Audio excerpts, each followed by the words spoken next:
All of the Abrahamic religions got their teachings from ancient Egypt. This includes their creation stories. As is known now, the original atmosphere of this planet was very unlike it is now. At that time of reconstruction and reappearances of sun's light, the atmosphere was strong, dense with life gases, and hot all over the planet, even at the poles. Ptah-Nun. Orb. Earth was the first Taf-Nut of all living beings on this planet, and the sun Re was creator with Shu of all the forms of life, Taf-Nut and Shu to Nut and Geb. 9 ether beings. According to the Egyptian original version by Pa Munzil Notzger, Amun Nub Re Ak Ptah, Jeti, Papyrus 1, 8500 BCE by Zdahudi Napatan, Meroe, Tama Re, section titled, Repairing the Planet, it states, by the time they had reached up to the point of the reconstruction and replenishing of Pa Ptah-Nun, the planet Earth, the Nots Ditru made the 2 states of existence on high. Sa'at Orion Saputat Sirius, and the 7th planet inward called Ptah-Nun was made firm after the great crash of Pa Bennu, 4 winds. Exodus 21:6, 22:28, Job 9-9 and 38:31, Amos 5:8, Psalm 89:11 and 102:25, Proverbs 3:19, Jeremiah 4:22, John 1:1, and Hebrews 1:10. There was neither poisonous vegetation nor animals and fowls of prey, therefore your Salufu ancestors, Nuubuns, Nubuns, Enyobi, Endiigbo, Napatan, Naphtahim, Tarites, and Besites had no danger to confront them. And anything they could eat or drink was suitable for intake. No flesh and blood was eaten, and they had no sicknesses or diseases as long as they did not mix with the deformed offspring outside of Africa in Mesopotamia of Sakamtet's creations. The laws were not to breathe the same air as them. The original Taites could not die because everything around them was alive and living. Unhealthy outsiders were not allowed inside of Africa at that line. And the leper was not born as of yet. All respected their laws and stayed in their natural place on earth. Africa was living, the atmosphere was alive, the water was clean, fresh and living waters. The enemy called death was not there. At the time of original creation, that is original order, the atmosphere was electrified with 9 ether and was strong and mentally nourishing. Now the atmosphere is dead and dying and filled with all kinds of poisonous solids, liquids and gases throughout the planet, and water and earth are all sick. Poisonous vegetation and insects, animals, and birds of prey were not born until millions of years after original order, when evolution, death of this universe, became a reality.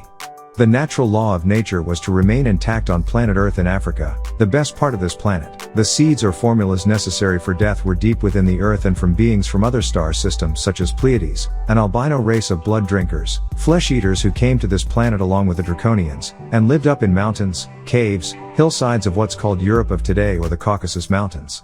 They started to breed with the deformed seed of Sakamtet, Ninkursag, Ninti's mistakes to breed a beast race, Europeans, Flugelrods, savages, human beasts now called Scandinavians, Slavics. Transparent skin, white fur, white irises which contain the pupil, many teeth, children of the bloodluster. Yet, the seed was forbidden to enter paradise or Africa, cast out to never be allowed to return in, and mixed or breathed die same air as you. So all was calm as they stayed in their caves and remained inactive until the winter came. Winter season of existence. 63 million years ago, a meteorite 600 miles across struck the planet Earth and wiped out the Discovery. Summer of existence is life, while winter of existence of course is death. The death seed came up in the form of evil spirit forces. 6 ether and on titanium key, offspring of lepers with their breathing of poisonous breath, mixing their body fluids and much more. Even human of prey on humans, and even poisonous insects, poisonous animals, poisonous vegetation. Animals of prey arrived in the form of 6 ether beings in the year 4004 BCE. That was 6,000 years ago, with the birth of Canaan the albino leper and the father of the curse of leprosy. All universes or multiverses go through similar processes, and all suns, planets, satellites go through the same process of birth, growth, maturity, decline and death in one form or another. When the sun died and started giving off 6 ether prominence which caused interference with the earth and moon in their courses, the moon stopped turning on its own axis and became waterless and thereby a dead universal body. Yes, the moon once had water and it will return to that state again. Interference with the earth and moon in their courses caused vast floods over the earth, including colossal tidal waves, and much of the earth's surface which was above water disappeared under pressure of flood waters, so time was right again. The advent of 6 ether was like nuclear fallout, and it pervaded the atmosphere, waters, and vegetation which flesh and blood beings had to breathe, drink and eat, and by these means the secondary creator 6 ether was able to modify and alter original creation. First creator, Negroids, second creator, Caucasoid, third creator, Mongoloids. 6 ether and sex ether forces and 6 ether beings, or 666. The negative forces of unnatural nature. Existing ghost gases are the imperfection of the negative forces of unnatural nature: disease, sickness, evil germs, negative forces, as well as physical forms of nature down to the smallest germs. During the cycle of living, the positive forces of natural nature, the living 9 ether gases incarnated into physical form. The origin of the universe out of multiverses is 9 ether, the combination of all existing chemicals and gases, the universal mind, the universal grower, not some spook god. Spirit, ghost just saying be and it is, or let there be. That's fiction, false spellbinding religion, lies, deception. Return to your own pure way of life, Wu-Nu Wapu. Beings from star systems came back and forth to this planet for their own reasons. Some to hunt, others to prospect for resources, some for food and others for pleasure and vacation. It was 17,250,000 years ago, that is exactly 19 million years ago, that the spirit forces Lawi Tananu, Leviathan, called Alalu and his beings, who were part of the Federation and were cast out throughout the multiverses and to Pataha, the planet Earth, just before the evolutionary cycle began. Dimensions and harmonic multiverses are linked to overstanding quantum physics. Everything is vibration or frequencies. Higher frequencies can intermingle with lower frequencies. There are various frequencies, as in radio waves and television waves, that become colors, sounds and images, and only by tuning into the correct frequencies can you listen and channel so you can receive what is projected or transmitted. All of these wavelengths, of different frequencies, intermingle in the same space at the same time aligned. This universe is composed of 8 harmonic tones or worlds, as in music scales, each note of an octave. Each harmonic world is composed of 8 dimensions. All of these dimensions exist in the same space and time as does light and sound.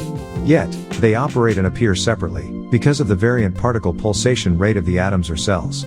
It has to do with tones, sounds as used in each word. As you sing, chant, pray or speak, the use of grammatic pronunciation of your own language using your own tongue and given voice box tones and numbers as in music, opens your imagination and access to the other dimensions of your etheric being by your emotional being or Ba soul, which activates your subconscious mind to remember when you were divine, now lost under Nawam, this spell of sleep. You can remember those deeply buried powers of your divine mind from your zero-time reference. These particle pulsation rates take place in the same space and at the same time, yet, remain invisible or unheard, all like what happens in a room you're in with others, other names, races and so on. When a planet evolves through dimensions, the rate of speed or particle pulsation progressively increases, allowing that planet to evolve through the 8-dimensional scale. It is the same with the human body. And all on it, living or dead, will also evolve. Each of the Jazz or Sabak root races had their zero-time reference. It started with the first, Nagaru, second, Mangala, and third, Kakasu. That was the first dimensional shift.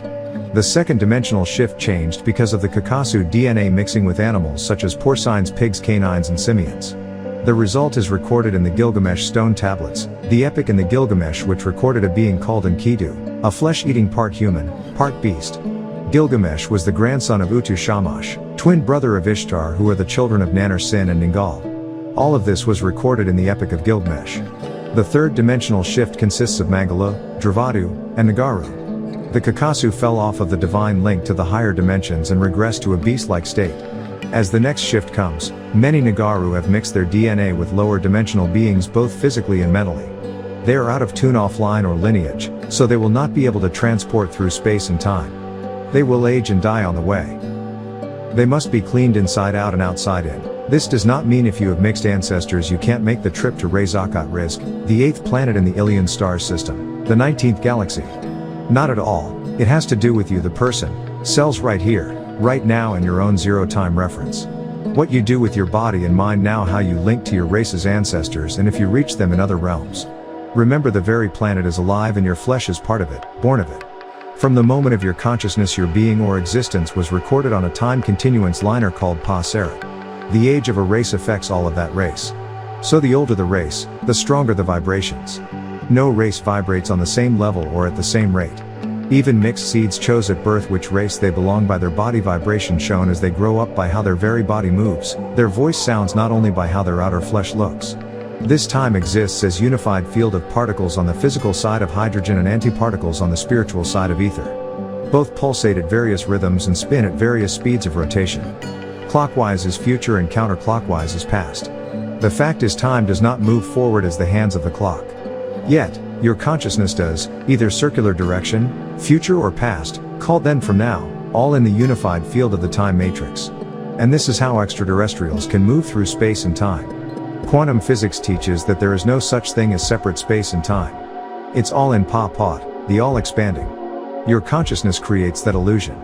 So now this Taha planet Earth and its different living beings, physical and spiritual, are in the third dimension of the harmonic shift. All beings move higher except the physical Kakasu and their dead, who are trapped as specters, tie-off ghost or orbs of light's fireballs.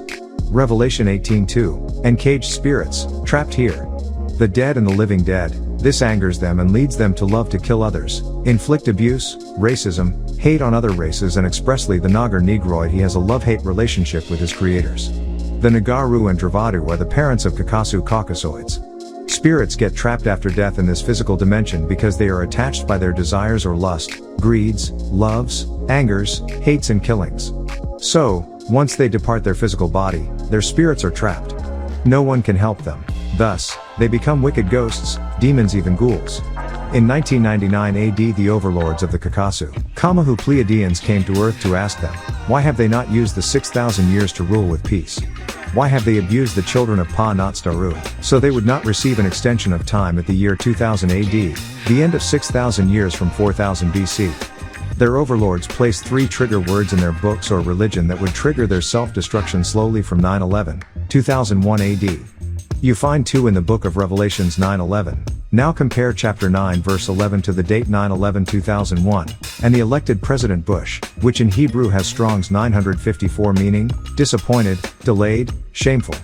The little dragon, skull and bone, Genesis 3:22, from his father, the Big Dragonian. Big Dragonian is George Herbert Walker Bush, 41st President 1989 to 1993 AD, and the Little Dragonian, George Walker Bush, 43rd President 2001 to 2009.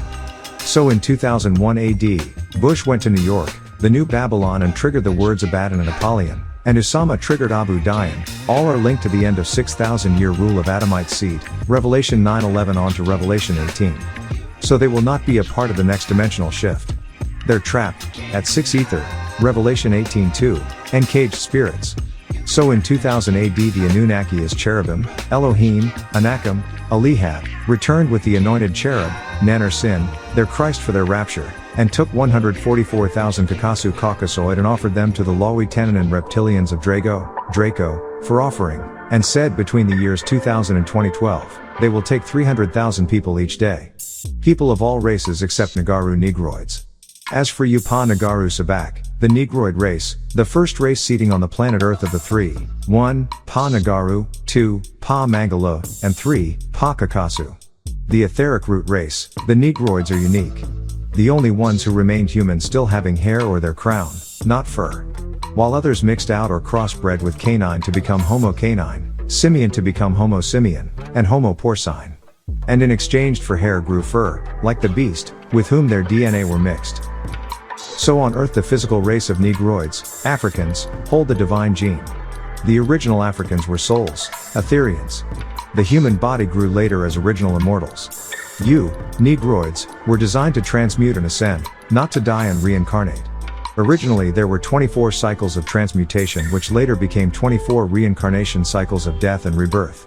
As the consciousness passed from one life to the next, the DNA would assemble so the soul Ba could learn its way on its Sarat, etheric cord of evolution. Now with so much sickness, disease and race mixing, the DNA strands are weakened and many etheric cords or Saratot became like a straw that have collapsed or closed. Many are cut off as the Kakasu at 6 ether. The Caucasu lost their ability to transmute genetically and transport their spirits to higher levels. So upon dead, they become trapped as specters or ghosts in many forms, depending on how they live their physical lives. Most lost their ability to transmute genetically and as such lost their immortality, souls. To complicate things even more, a great war broke out between their overlords and the cherubim, or Pleiadians, and our seraphim, or Rezakul, Rizkians. At the time the cursed lepers dwelled in a land named after their father Laban, the earthling, Adam. The land is now called Lebanon. Laban whites. Much grafting and crossbreeding was done there to protect them. When the war broke out, their overlords moved them up to the Dawn Kuya city, underground in what is called Turkey's Cappadocia caves, to dwell in the caves and hillsides for 600 years. That's how long the fighting continued, and the city in Lebanon sank underwater. 59,999 of them were moved there, plus Canaan Laban, 60,000 in all. The war lasted for 6,000 years, so they stayed in the caves, then were moved to the mountains called after the Caucasus Mountains, and they became Caucasu or Caucasians. The Canaanites, who are descendants of Canaan, the son of Ham and Halima, daughter of Unis and Shakar, Euban, of 6,000 years ago, are not to be confused with the Hala beings, who are also known as the Huluwub, or Flugelrods of 8,400 years ago. The Flugelrods were the product of a graftation by mixing the Pleiadians, who are the blonde-haired, blue-eyed beings with the genes of the Asiatic, black, straight-haired, black-skinned, and black-eyed Hindus. The graftation of the brown germ to the red germ to the yellow germ on into the new earth-bred Flugelrods. The Flugelrods, who are the original Aryan race, were split into two groups. One group of Flugelrods became what is known as Neanderthals or cavemen. They were shameless, moralless, hairy beings that walked on all fours and ate raw flesh, living in a state of bestiality. They are the fathers of the Nordics race and live in the inner caverns of the earth under Antarctica, in their home called Palaquapi. The second group of Flugelrods moved to a part of Russia called Caucasia or the Caucasus Mountains, and became known as the Khazars or Ashkenazims, and the seven ether-haired Orientals of this seed called Asiatics became known as the Sepharad or Sephardim Jebusites. They were liars, hunters, killers from the beginning. You are not to kill other creatures for sport or fun, and if you fear them killing you, move away from the danger. Your creators did not ask you for killing, nor for blood offerings, nor blood sacrifices of any kind, nor burnt offerings of any kind. There is no such thing as a life for a life, a spirit for a spirit, a soul for a soul to please your creators. That is the working of a blood-lusting evil creature. No loving creator who created all living things takes joy or pleasure in the killings of even the smallest of creation for another's pleasure or gifts. Do not kill one another, Nuwapians. And no dress, uniform, appointment, permission, job, gives you the right to kill or beat another. War is a tool of the wicked, and you should not take part in their wickedness in war with others. You have a right to protect your own lives from the wicked, and your own family and tribe from outsiders who would do you harm. Yet if you can avoid hurting or killing them, then it is better to act this way. Do not strike or hit one another. Do not beat your children or others' children. It is like fighting and only teaches them the ways of the wicked. No man ever strikes a woman for any reason, and if a woman seeks to strike a man, he should avoid her strikes, yet not strike her, only move on out of harm's way. No woman is to strike a man or provoke a man to anger to strike her. Do not hit one another, nor seek to do any physical harm or hurt or pain to one another. The evil among you will seek to bring the worst out of you, by what you have learned living with the human beast, who has no respect for others, nor their own kind, yet you have the right to protect yourself from harm and your family and your tribe from harm or killings. Nuwapians, fear no one or no thing. Fear none working evil acts or actions on your soul, for only you can do that to yourself by accepting they have power over you. Fear no one and nothing, for your ancestors look over you if you will only greet them with respect, speak with them. They do not seek from you any blood offerings or sacrifices, only your true love and devotion as they guide you in this life from where they are. Keep up your prayers at set times, and chant when you feel the need. Know that the eyes and ears of our overseers Pa-Nat-Sturu are always with you, to protect and guide you. Your ancestors Pa-Nat-Sturu do not have, nor ever created a hell's fire, nor a place to torment you or everlasting damnation. This is the working of an evil mind, a demonic evil group of 6 ether forces of the lower realm or vibration, who seek to place in your mind fear of the unknown, that you will fear them, that you will trust their lies. As so is it with their fake promises of a garden in a heaven, with things of this world, that this physical world promised to you once you die out of physical time. Divine is inside you. You rent this flesh for a time, 120 years if you treat it right, yet they and their evil ways of living have caused you to end your time in this life in so many ways, from your rightful time. If only you knew how you are being watched at all times, and in love, not in promises of hell's fire, torment, and sufferings, in an afterlife in a place of torment. Act as if you realize that fact. You can do well and or you can do evil, it's your choice, but know each is being recorded about you by you. You cannot lie to yourself, and all of your ancestors are yourself. And after you Nuwapians have learned of the evil and wicked, and have torn yourselves away from them and their way of living this life, do not return to them.